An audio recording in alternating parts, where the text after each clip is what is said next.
Bulletin का आगाज करेंगे। इस्लामाबाद हाईकोर्ट ने नवाज शरीफ की अल अजीजिया रेफरेंस में बीमारी के बायस दरख्वास्त जमानत पर फ्रीकैन को नोटिस जारी करके जवाब तलब कर लिया है। अदालत ने नवाज शरीफ की मेडिकल रिपोर्ट्स भी तलब कर ली हैं। केस की मजीद समाअत 6 फरवरी तक मुलतवी कर दी गई है।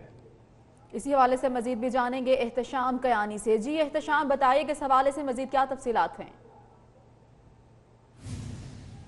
देखिए, अल अजीजिया रेफरेंस में एहतसाब अदालत की जानिब से जो नवाज शरीफ को सज़ा सुनाई गई थी उसके खिलाफ अपील दायर की गई थी। अपील के साथ सज़ा मुअत्तली की दरख्वास्त दायर की गई थी, लेकिन चूँकि मियाँ नवाज शरीफ की सेहत बिगड़ गई उसके बाद सज़ा मुअत्तली की एक नई दरख्वास्त दायर की गई जिसमें तिब्बी बुनियादों पर अदालत से इस्तदा की गई कि मियाँ नवाज शरीफ को ज़मानत पर रिहा किया जाए। आज उस पर समाअत हुई है। इस्लामाबाद हाई कोर्ट का डिवीजनल बेंच जिसमें जस्टिस आमिर फारूक और जस्टिस मोहसिन अख्तर कियानी शामिल हैं, उसने समाअत की है। अदालत ने यह इस्तफसार किया मियाँ नवाज शरीफ के वकील ख्वाजा हारिस से, ये बताएं कि जो मेडिकल रिपोर्ट्स हैं उसमें क्या तजवीज़ किया गया है। ये तजवीज़ किया गया है कि मियाँ नवाज शरीफ को अस्पताल में दाखिल कराया जाए, जिस पर ख्वाजा हारिस ने दोनों रिपोर्ट्स पढ़कर अदालत में सुनाई और ये भी बताया कि एक नया स्पेशल मेडिकल बोर्ड तश्कील दिया गया है जिसने उनको एग्जामिन करना है और उसके बाद एक रिपोर्ट तैयार करनी है। जिसके बाद अदालत ने को नोटिस जारी किए हैं और अदालत ने जो तमाम तर मेडिकल बोर्ड्स की रिपोर्ट्स हैं, जो हालिया बोर्ड बना है उसकी रिपोर्ट समेत तमाम रिपोर्ट्स आइंदा समाअत पर तलब कर ली हैं। फ्रीकैन में नैब को नोटिस किया गया है, सुप्रिटेंडेंट जेड कोर्ट लखपत को भी नोटिस किया गया है और रिकॉर्ड तलब किया गया है। अब आइंदा समाअत 6 फरवरी को होगी और 6 फरवरी को अदालत में जवाब जमा कराया जाएगा फ्रीकैन की जानिब से। आज की समाअत में ख्वाजा हारिस की जानिब से ये इस्तदा की गई थी कि आइंदा समाअत जो है वो आइंदा पीर को रखा जाए, क्योंकि मियाँ नवाज शरीफ की तबीयत जो है वो नासाज है, उनको दिल का आर्जा है, दिल के आर्जे के बायस उनकी तबीयत बिगड़ चुकी है, उनके गुर्दे में जो बीमारी है वो भी तीसरी स्टेज तक पहुंच चुकी है। मेडिकल रिपोर्ट्स के मुताबिक उन्होंने अदालत को आगाह किया, लेकिन चूंकि बेंच की अवेलेबिलिटी नहीं थी पीर के रोज़, इसलिए अदालत ने समाअत 6 फरवरी तक मुलतवी की है और आइंदा समाअत पर फ्रीकैन से नोटिस जवाब तलब कर लिया है। जी शुक्रिया एहतशाम, आगाह कर रहे थे। नून लीग की तर्जुमान मरियम औरंगजेब कहती हैं अलीमा बाजी के पास जायदाद इमरान खान की है। अलीमा बाजी और जहांगीर तरीन को जेल में क्यों नहीं डाला गया? ये सिलेक्टेड वजीर आजम, जाली हुकूमत और जाली पार्टी है। वो इस्लामाबाद में मीडिया से गुफ्तगू कर रही थी। को जेल में क्यों डालेंगे? क्योंकि अलीमा बाजी की जायदाद तो है नहीं, जायदाद तो इमरान साहब की है, बेनामीदार अलीमा बाजी हैं। डाले जेल में अलीमा बाजी को, ले मनी लॉन्ड्रिंग की तफसीलात जहांगीर तरीन से, डाले जहांगीर तरीन साहब को जेल में। सिलेक्टेड वजीर आजम, जाली हुकूमत, जाली पार्टी। बताएं 50 लाख घर कब बनेंगे? बताएं 1 करोड़ नौकरी पाकिस्तान की आवाम को कब देंगे? वज़ीर आज़म इमरान खान पहले प्ले बॉय थे, फिर क्रिकेटर बने, उन्हें सियासत का क्या पता? सैयद खुर्शीद शाह ने सखर में मीडिया से गुफ्तगू के दौरान कहा कि मखसूस अफराद का एहतसाब होना मुनासिब नहीं है। मौलाना फजलुर रहमान ने धरने में शिरकत की दावत दी तो सोचेंगे। उनका मजीद क्या कहना था, ये देखते हैं। मैं समझता हूँ ऑफशोर कंपनी में बहुत से और भी शुरफा हैं, उनको भी और जो पार्लियामेंट में है सबको उसमें लेना चाहिए, वरना तो इस एहतसाब की कोई अहमियत नहीं होगी। वो बेचारा प्ले बॉय था उस वक्त, क्रिकेट भी नहीं खेलता होगा, भुट्टो के ज़माने में बच्चा होता था। मुझे समझ में नहीं आता कि वो उसको ये पता नहीं है कि जुल्फ़िकार अली भुट्टो ने एक डिक्टेटर के ख़िलाफ़ खड़े हो गए थे। पहला सियासतदान था जो डिक्टेटर के ख़िलाफ़ खड़ा हो गया था। और पाकिस्तान के अवाम, मजदूर, किसान जितने हैं, नौजवान हैं, उनके लिए कोई प्लान नहीं है। वो बाहर निकला, ठोकर मारी और सियासत की, अवामी सियासत की। वो वज़ीर आज़म है, इस पर बात करने में कोई एतराज़ नहीं है। वो वज़ीर आज़म आए, अगर वो कोई ऐसी अनडेमोक्रेटिक बात करेगा तो यकीनन हमें भी बहुत कुछ आता है। उधर दूसरी जानिब साबिक सदर आसिफ अली जरदारी और फरियाल तालपुर ने मनी लॉन्ड्रिंग केस में फैसले के खिलाफ नजरसानी अपील दायर कर दी है।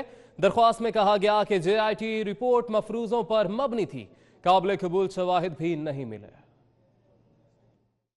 मनी लॉन्ड्रिंग केस में साबिक सदर आसिफ अली जरदारी और फरियाल तालपुर ने 7 जनवरी के फैसले को चैलेंज कर दिया। वकील लतीफ खोसा ने मौकिफ इख्तियार किया कि FIA फाइनल चालान दाखिल कराने में नाकाम रहा। नजरसानी अपील में मौकिफ इख्तियार किया गया कि FIA की इस्तदा पर सुप्रीम कोर्ट ने GIT तश्कील दी, जिसके सामने पेश होकर आसिफ अली जरदारी और फरियाल तालपुर ने तहरीरी जवाब दिया। कानून की अदम मौजूदगी में मुख्तलिफ इदारों पर मुश्तमिल GIT नहीं बनाई जा सकती। अपील में कहा गया कि अदालत उज़्मा ने तस्लीम किया कि GIT काबिल कबूल शवाहिद न ला सकी। आसिफ अली जरदारी को सारी जिंदगी सियासी इंतकाम का निशाना बनाया गया। सुप्रीम कोर्ट के बाहर मीडिया से गुफ्तगू करते हुए लतीफ खोसा ने कहा कि 7 जनवरी के फैसले में कानून और आईनी तजाद हैं। हमारा नुक्ता नज़र ये है कि एक तो डिस्क्रिमिनेशन की गई, उसमें जो सुस्तरबी के दीगर मुकदमात हैं उनको भी फिर सुप्रीम कोर्ट ले ले। कानून ये है और हमने उसका जिक्र भी किया है कि जो है due process of law, article 10A का जो ड्यू प्रोसेस ऑफ लॉ है उसमें किसी किस्म की जो है मुदाखलत जो है नहीं हो सकती है। और सुप्रीम कोर्ट के अपने फैसला जाते हैं कि तफ्तीशी अमल को किसी तरीके से मॉनिटर या कंट्रोल अदालतों को नहीं करना चाहिए। वकील लतीफ खोसा का कहना था कि जाली बैंक अकाउंट के सुस्त रवि का शिकार है, हमें सुना ही नहीं गया, कानूनी तकाजे पूरे नहीं किए गए। उधर मुशीर इत्तलात सिंध मुर्तजा वहाब कहते हैं कि पीपल्स पार्टी अपने मौकिफ पर कायम है कि आम इंतखाबात शफाफ नहीं हुए। चेयरमैन बिलावल भुट्टो जरदारी ने अपनी पहली तकरीर में कहा था कि वजीर आजम सिलेक्टेड हैं। अब PTI रहनुमाओं ने बिलावल भुट्टो की बात की तस्दीक भी शुरू कर दी है। वो कराची में मीडिया से गुफ्तगू कर रहे थे। बिलावल भुट्टो जरदारी साहब ने अगस्त के महीने में जो इमरान खान साहब को सिलेक्टेड वजीर आजम का लक़ब दिया था, उस लक़ब की तायीद शाह महमूद कुरैशी साहब ने कल की अपनी उस खिताब में की है, जब वो खुद कह रहे हैं कि इंतखाब करने वाले कुछ और लोग हैं। आवाम से खिताब करते हुए जब वो कह रहे हैं कि आपने इंतखाब नहीं किया, कुछ और लोग, कुछ और क़ुव्वतें थी, तो मैं समझता हूँ अवाम पाकिस्तान को ये सवाल पूछना चाहिए शाह महमूद कुरैशी से, जो कि सीनियर वाइस चेयरमैन है पाकिस्तान तहरीक इंसाफ के, मुल्क के मौजूदा वज़ीर ख़ारजा हैं। और इसी तरह की बात वज़ीर ख़जाना ने फ्लोर ऑफ द हाउस पे भी की थी कि 2023 में तहरीक इंसाफ को इलेक्शन ख़रीदने की ज़रूरत नहीं होगी। मैं समझता हूँ पाकिस्तान पीपल्स पार्टी के मौक़िफ़ की तायीद है कि तहरीक इंसाफ आवाम के वोटों के ऊपर इंतखाब उनका नहीं हुआ, वो मुंतखब नहीं हुई, वो कुछ और फैक्टर्स थे जिनकी वजह से आज वो वज़ीर आज़म बने हुए। और मैं समझता हूँ इसी वजह से वो आवाम का इस्तेहसाल पाकिस्तान तहरीक इंसाफ कर रही है। आगे बढ़ेंगे और आपको बताएंगे यंग डॉक्टर्स की जानिब से सिंध भर में OPD के बाइकआउट के बाद सिविल अस्पताल कराची में मरीज रुल के रह गए। इसी हवाले से मजीद भी जानेंगे सज्जाद अली से। जी सज्जाद, बताइएगा। इस वक्त मौजूद हैं कराची के सबसे बड़े हॉस्पिटल सिविल हॉस्पिटल में, बल्कि ये कराची का नहीं बल्कि पाकिस्तान का सबसे बड़ा हॉस्पिटल है सिविल हॉस्पिटल, जहाँ पर जो है वो मरीज शदीद परेशान हैं। इस हवाले से आज यंग डॉक्टर्स ने जो है वो एहतजाज कर रखा है। एहतजाज का उन्होंने जो है वो कॉल आज दी थी, पूरे सिंध भर में जो है वो एहतजाज की कॉल है और उनके मुतालबात यही हैं कि उनकी जो तनख्वाहें हैं उसमें जो है वो इजाफा नहीं हो रहा, उनको अलाउंसेस नहीं मिल रहे। इस वजह से उन्होंने जो है वो एहतजाज कर रखा है। एहतजाज के बायस जो सिविल हॉस्पिटल के जो मरीज़ हैं वो शदीद परेशान हैं, उनका वो भी जो है वो परेशानी के आलम में। आज ऐसे भी मरीज़ हमने देखे हैं जिनका आज ऑपरेशन होना था, लेकिन यंग डॉक्टर्स के एहतजाज के बायस जो है वो हो नहीं सका। उसके अलावा सिविल हॉस्पिटल में जो OPDs थी, OPDs के लिए जो पेशेंट आए हुए थे वो भी दर बदर भटक रहे हैं, परेशान हैं। आज कॉल दे दी गई है तो आज जो है वो तमाम जितने भी जो इंतजामात है वो बंद कर दिए गए हैं। जाहिर सी बात है OPDs बंद है तो एक पूरा निज़ाम होता है यंग डॉक्टर्स का, जिसके अंदर जो है वो यंग डॉक्टर्स का एक बहुत अहम किरदार होता है, वो भी दरम बरम हो गया है। सो आधे से ज़्यादा जो पेशेंट है वो दर बदर हैं। जाहिर सी बात है उनके काम काज नहीं हो रहे, जिसकी वजह से वो इस वक्त सिविल हॉस्पिटल के बाहर मौजूद है। जी, साहिवाल की मुतासरा खलील की फैमिली के वकील ने इल्जाम आयद किया है कि CTD के अफसरान अपने पेटी भाइयों को बचाने की कोशिश कर रहे हैं। लवाहिकीन की जान को खतरा है, उन्हें तहफ़्फ़ुज़ फराहम किया जाए। तो आपको बताते चलें सानहा साहिवाल के हवाले से, जहां मुतासरा खलील की फैमिली के वकील ने ये इल्ज़ाम लगाया है कि CTD के अफसर अपने पेटी भाइयों को बचाने की कोशिश कर रहे हैं, जबकि लवाहिकीन की जान को भी खतरा है, उन्हें तहफ़्फ़ुज़ फराहम किया जाए। मज़ीद उनका क्या कहना था आप भी सुनिए। और गिरफ्तार थे उनको कल इलाका जुडिशल मैजिस्ट्रेट को बरोज़ अतवार पेश करके उनको जेल भिजवा दिया गया है और इसके बाद जो शनाख्त परेड की कार्रवाई है वो की जाएगी और बादशाह ड्यूरिंग फ़िज़िकल रिमांड जो है वो GIT ने हमें यकीन दहानी कराई है कि जो सरकारी असलहा इस्तेमाल हुआ इस सारे वकूए में जो वो भी बरामद किया जाएगा। और जहाँ तक क्राइम एमटीज़ की बात है वो उसके हवाले से उन्होंने बताया कि वो हमने फोरेंसिक लेबॉर्ट्री को भिजवा दी है। इस केस के 2 शहादत के पहलू हैं, एक अकुलर अकाउंट है, ज़ुबानी शहादत है, और एक जो जदीद डिवाइसेस वगैरह इस्तेमाल हुई हैं उसके हवाले से शहादत है।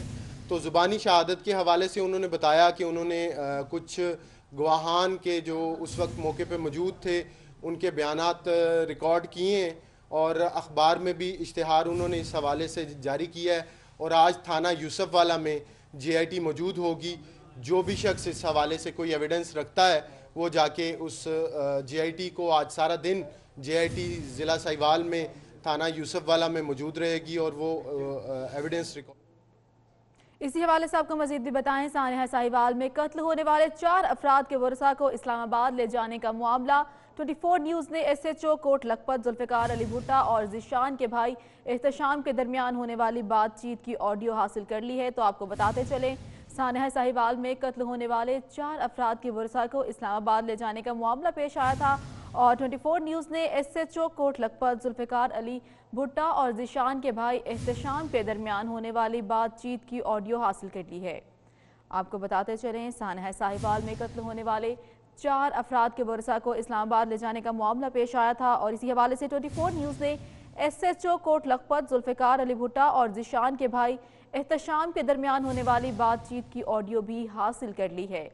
सानिया साहिवाल में कत्ल होने वाले 4 अफराद के वर्सा को इस्लामाबाद ले जाने का मामला 24 न्यूज़ ने SHO कोट लखपत जुल्फ़िकार अली भुट्टा और ज़ीशान के भाई एहतशाम के दरमियान होने वाली बातचीत की ऑडियो हासिल कर ली है। आपको बता रहे हैं, सानिया साहिवाल के हवाले से जहां कत्ल होने वाले 4 अफराद के वर्सा को इस्लामाबाद ले जाने का मामला पेश आया था, उनसे कहा गया था कि उनसे सदर की मुलाकात होगी। इसी हवाले से आपको बता रहे हैं। वालेकुम सलाम। एहतशाम साहब SHO जुल्फ़िकार भुट्टा साहब गल कर बैठे। हाँ जी। आज शाम की हाल है बच्चे? ठीक ठाक घर ही बेटे? हाँ जी। अच्छा यार, तो अपना ना वालदा साहब सदर पाकिस्तान से सैनेट का चेयरमैन मिलना चाहते हैं। हाँ ठीक है। ते उन्होंने इस्लामाबाद लै चलिए। ओ किवें?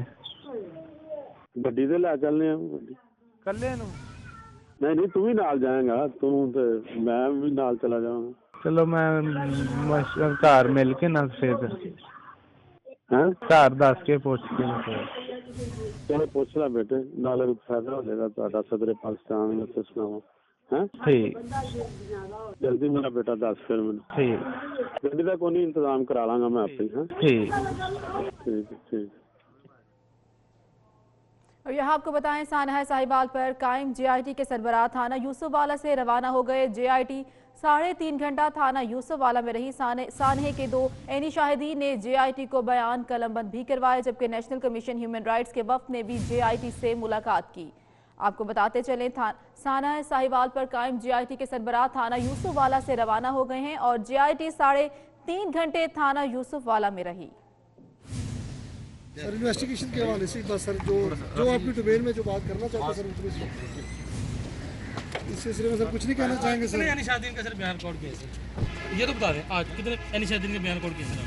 2 लोग आए। आज 2 लोग आए और ये जो ह्यूमन राइट्स की टीम आई। शिनाख्त परेड सर कब तक हो जाएगी? इसके अलावा सर मजीद बैठेंगे आप JIT के लिए और यानी शादीन का आज लास्ट डे था सर। नहीं फिर अगर कोई हमें मिलेगी कोई चीज़ रह जाएगी तो फिर दोबारा आ जाएंगे। हम तो इधर ही है साहिवाल। अभी आप इधर ही है जी? आज शाम तक मिल सकते हैं आप? हाँ बिल्कुल मिल सकते हैं। आगे बढ़ेंगे। अब आपको बताएं कि लाहौर में मासूम मुलाजमा उज़मा के कत्ल की दर्दनाक दास्तान से मुतालिक हकायक 24 न्यूज़ सामने ले आया। कत्ल से 1 दिन कबल की वीडियो ने जुल्म की सारी कहानी बता दी। मालिकन की बेटी की प्लेट से खाने पर मौत की सजा मिली।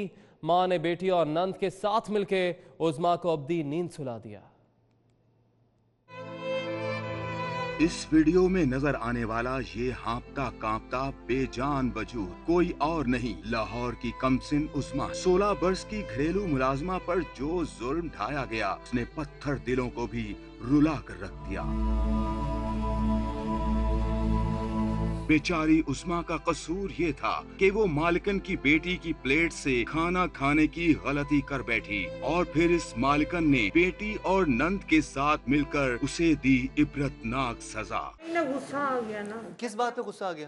कहती हैं गुस्सा आ गया कि हर चीज झूठी कर देती है। झूठी कर देती है। उस्मा को मौत के घाट उतार कर लाश गंदे नाले में फेंक दी गई। मालिकन ने उस्मा की फैमिली के सामने ड्रामा ये रचाया कि उस्मा घर में चोरी की वारदात करके फरार हो गई है। मैंने फोन किया बाजी ने कहना उस्मा ने साडा सामान भी चोरी लैगी घर ते सोना भी पैसे भी करते ले। न्यूज का प्रोग्राम इंकशाफ खौफनाक हकाइक सामने लाया। सजा में क्या करते थे? उसको खाना नहीं देते थे, अल्लाह माफ करे, वो कूड़े में से उठा के खाती थी। जहां बतौर सजा उस्मा को भूखा प्यासा रखा जाता, वहीं उसे रात के वक्त वॉशरूम के ठंडे फर्श पर सुलाया जाता। उस्मा के खानदान को भी उससे मिलने की इजाजत तक न थी। मिलने नहीं देते, पता नहीं मैनू उनका समझ नहीं आ रही, वो सारे नाल उन्हें करके देता है। टीम इंकशाफ को मिलने वाली इस वीडियो ने इन खवातीन के मकरूह चेहरों को बेनकाब कर दिया। तू चुप कर जा। आखिरकार टूट गई सांसों की डोरी और उस्मा आजाद हो गई जिंदगी की कैद से। पुलिस को नीलम ब्लॉक के गंदे नाले से जब उस्मा की लाश मिली तो शनाख्त एक चैलेंज बन गई। इस घिनौनी वारदात में मुलव्विस मुल्जिमों की फौरी गिरफ्तारी के लिए होमिसाइड यूनिट की टीमें तश्कील दी गयीं, जिन्होंने सीसीटीवी कैमरों और मोबाइल फोन की CDR हासिल करके मुल्जिमान को ट्रेस कर लिया। रात के तकरीबन 12 साढ़े 12 के करीब और सीसीटीवी फुटेज में टाइम ही वही आया है। उसके बाद वो इधर से गुजरती हैं और यहाँ पर नाले में जब यहाँ पर रात के टाइम बहुत सन्नाटा होता है तो यहाँ उस बच्ची की लाश को फेंक देती हैं। कवरेज करने पर टीम इंकशाफ को भी धमकियाँ दी। हमारी इल्तिजा है हुकूमत से कि वो इस केस में खुद मुद्दई बने और हमारी दरख्वास्त है तमाम पाकिस्तानियों से कि वो उस्मा को इंसाफ दिलवाने के लिए उठ खड़े हों, क्योंकि उस्मा हम सबकी बेटी है, उस्मा हमारी बेटी है। मासूम उस्मा को इंसाफ दिलाने के लिए 24 न्यूज़ की काविशें जारी हैं और ऐसे में आपको बताएं कि 24 न्यूज़ के इंकशाफात पर विफाकी वजीर बराए इंसानी हुकूक शीरी मजारी ने भी नोटिस ले लिया है।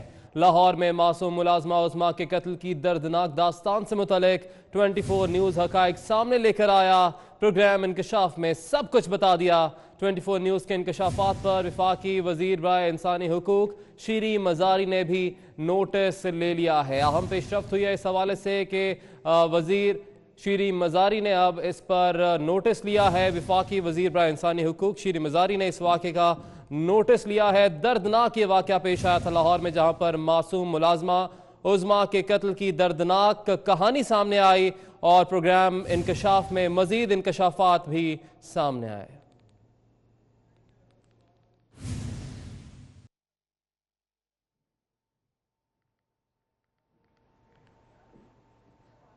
घरेलू मुलाजमा उस्मा के कत्ल की दर्दनाक दास्तान पर मारूफ अदाकारा बुशरा अंसारी, प्रोग्राम एंकर आयशा जांजेब और गुलकारा हुमैरा अरशद ने गहरे दुख का इजहार किया है और उन्होंने हुकूमत और मुआशरे से इन मामलात पर काबिल अमल इक़दाम का मुतालबा किया है। आज एक और बच्ची इस माशरे की हैवानियत की नज़र हो गई। ना जाने इस माशरे की प्यास कितनी बच्चियों के खून से मिटने वाली है। कहीं ज़ैनब तो कहीं उस्मा। हम इंसानियत के अक़दार से इतने बुरे गिरे हैं कि उन लोगों को भी नहीं बख्शते जो सुबह से शाम तक हमारी खिदमत करते हैं, हमारी खुशी के लिए अपना जिस्म तोड़ते हैं। उस्मा के साथ जो भी हुआ है वो एक कोल्ड ब्लडेड मर्डर है। उस्मा के साथ जो कुछ हुआ है वो तो कुछ हैरानकुन से कहीं आगे का केस है। ये रोज़ होता रहेगा, ये रोज़ होता रहता है, लेकिन ये कब तक हम देखेंगे, कब तक और कितने लोग और इसकी भेंट चढ़ेंगे, इसका हमें देखना होगा। तो मैं समझती हूँ कि उसके बाप को या किसी और रिश्तेदार को दियत की रकम देने से बेहतर है कि अगर स्टेट इस केस को हैंडल करे, स्टेट इसमें पार्टनरशिप ले और स्टेट एक ऐसी मिसाल कायम करे जो हमने ईरान में देखी है, लोगों को सरेआम फांसी दी। ये 3 औरतें जिन्होंने इस बच्ची को यहाँ से पहुँचाया वहाँ तक जहाँ हमने उसकी शक्ल देखी है, क्या इनको इस तरह मारा नहीं जा सकता? मेरे बस में हो, मैं इस वक्त कराची में हूँ, तो मैं लाहौर आके इनका मुंह चप्पलों से तोड़ दूँ। लाहौर में मासूम मुलाजिमा उज़मा के कत्ल की दर्दनाक दास्तान से मुतालिक हक़ाइक़ केस पर बात करने के लिए हमारे साथ मौजूद है मारूफ अदाकारा बुशरा अंसारी साहिबा। बहुत शुक्रिया बुशरा अंसारी साहिबा आपके वक्त का। क्या समझती हैं आप, जिस तरह से इस कमसिन बच्ची को सिर्फ इस वजह से मौत की नींद सुला दिया गया, ये इंतहाई दर्दनाक सजा दी गई कि उसने भूखे होने की वजह से मालिकन की बेटी की प्लेट में से थोड़ा सा खाना खा लिया था?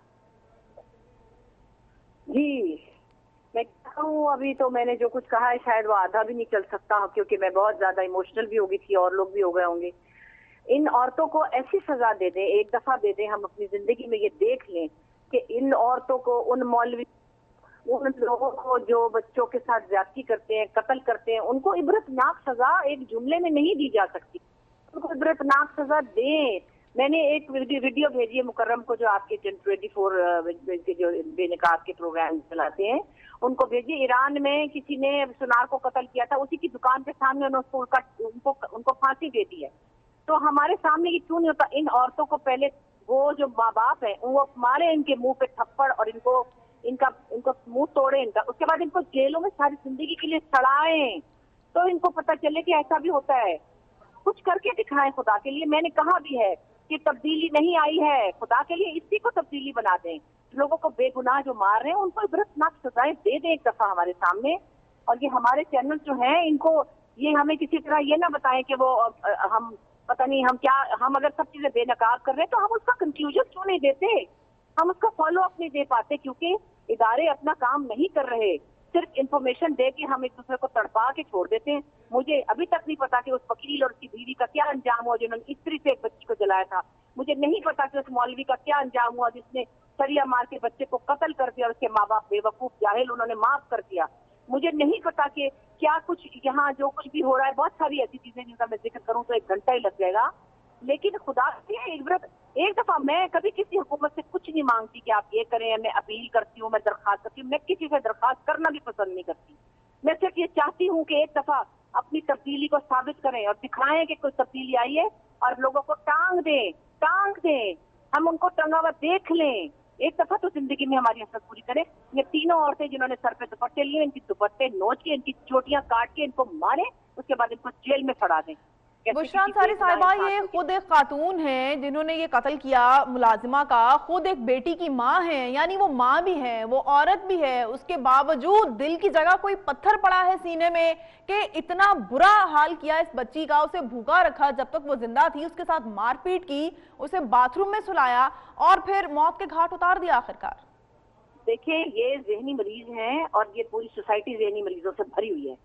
ये पूरा एक माइंडसेट है, ये स्ट्रक्चर ही खराब है। इस मुल्क में अगर कोई सिस्टम होता, यहाँ बच्चे कम पैदा होते, यहाँ पे आबादियां कम होती, लोग पढ़े लिखे होते, शायद शऊर भी ज्यादा होता। आपने अगर 400 रोटियों के ऊपर 4 करोड़ लोगों को रोटी खिलानी है, फिर वो पागल ही होंगे ना। ज़हनी मरीज फिर रहे हैं सड़कों पे, और ये ज़हनी मरीज औरतें घरों में, ये अपनी कौन सी फ्रस्ट्रेशन, किस आवाज बिगड़ा हुआ है वो मैं नहीं ठीक कर सकती, मगर जो सजा करे और पकड़ा जाए, कम अज कम उसको टांगे, उसको वो समझ। और मैं ये कहती हूँ, ज़ैनब के कातिल को आपने फांसी दे दी, 1 मिनट में वो तो चला गया, उसको पता ही नहीं चला कि वो कैसे कैसे बच्ची तड़पी। इनको मारे, पहले इनकी टांगों पे मारे। मुझे मेरा दिल चाह रहा मैं लाहौर आके इनको जूतों से मारूं, इनको डंडों से मारूं, मैं इनको भूखा रखूं, इनको ठंडे बाथरूम में जमीन पे सुलाऊं, पहले अच्छी तरह जलील ख्वार हो, इनकी ये शक्ल बन जाए जो इस बच्ची की बनी है, फिर इनको जेल में सड़ा दें आप लोग। बुशरा अंसारी साहिबा, आप क्या समझती हैं, घरों में लोग मुलाजिम रखते हैं, क्या कोई कानून बनना चाहिए कि हुकूमती सतह पर कोई चेक एंड बैलेंस हो कि उन मुलाजिमों को किस हाल में रखा जा रहा है, उनके भी कोई राइट्स हैं? करता है, बनाया है कोई कानून मैंने देखा है, वो कानून भी इम्प्लीमेंट नहीं हो रहा।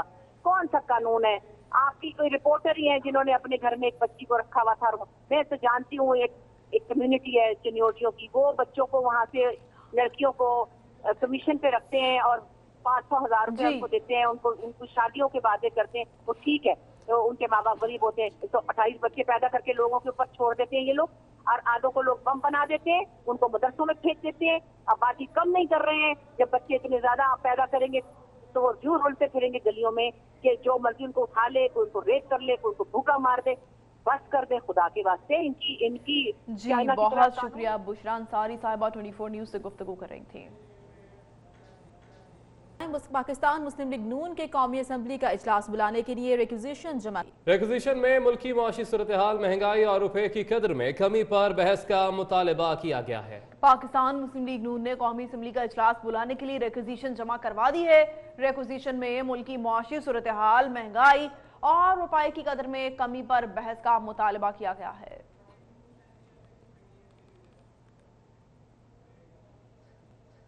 स्पीकर कौमी असम्बली ने अखलाकियात कमेटी कायम कर दी है। अखलाकियात कमेटी के स्पीकर कौमी असम्बली असद कैसर खुद होंगे। अखलाकियात कमेटी के 13 अरकान होंगे। वजीर आजम इमरान खान, अपोजिशन लीडर शहबाज शरीफ और साबिक सदर आसिफ अली जरदारी भी कमेटी के मेंबर हैं। आपको अहम खबर से अपडेट कर रहे हैं कि स्पीकर कौमी असम्बली ने अखलाकियात कमेटी कायम कर दी है। अखलाकियात कमेटी के चेयरमैन स्पीकर कौमी असम्बली असद कैसर खुद होंगे।